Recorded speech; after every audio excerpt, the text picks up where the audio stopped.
Welcome to office জোনের পক্ষ থেকে সবাইকে স্বাগতম।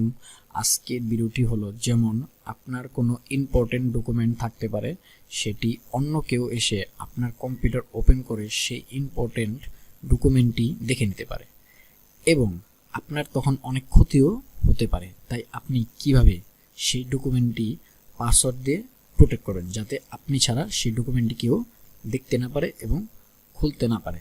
যেমন আমার এখানে কিছু ডকুমেন্ট আছে, এখন আমি এটাকে কিভাবে পাসওয়ার্ড দিয়ে প্রোটেক্ট করব।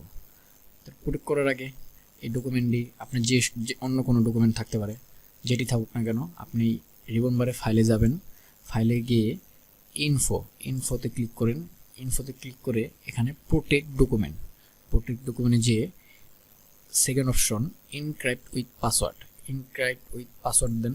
তারপরে যেমন আমি 1 2 3 দিলাম, ওকে দেওয়ার পরে আবার সেই পাসওয়ার্ডটি দিবেন 1 2 3। দেখেন আমার কিন্তু এটা পাসওয়ার্ড সুরক্ষিত হয়েছে, ঠিক আছে। এখন কিন্তু পাসওয়ার্ড দেওয়ার পর আপনি এটা নির্দিষ্ট স্থানে সেভ করতে হবে। যেমন আমি ডেস্কটপে সেভ করলাম, ঠিক আছে। ডেস্কটপে সেভ করে একটা নাম দিলাম, যেমন 1 দিয়ে নাম দিলাম, ঠিক আছে। আমি এটাকে সেভ করলাম। সেভ করার পর এটা লোড নিচ্ছে, ফাইলটি একটু ভারী তো তাই, ঠিক আছে, সমস্যা নেই। এখন আমি এটাকে কেটে দিলাম, ঠিক আছে। আমি এটা কেটে দেওয়ার পর এখন আমি যদি দেখেন সেই ফাইলটা যদি এখন ওপেন করি, দেখেন আমার পাসওয়ার্ড চাবে, ঠিক আছে। তাহলে এভাবে কিন্তু আপনি পাসওয়ার্ডটি দিতে পারেন। যেমন আমি কি পাসওয়ার্ড দিয়েছিলাম 1 2 3, দেখেন দেখছেন সেই ডকুমেন্টটি ওপেন হয়ে গেল।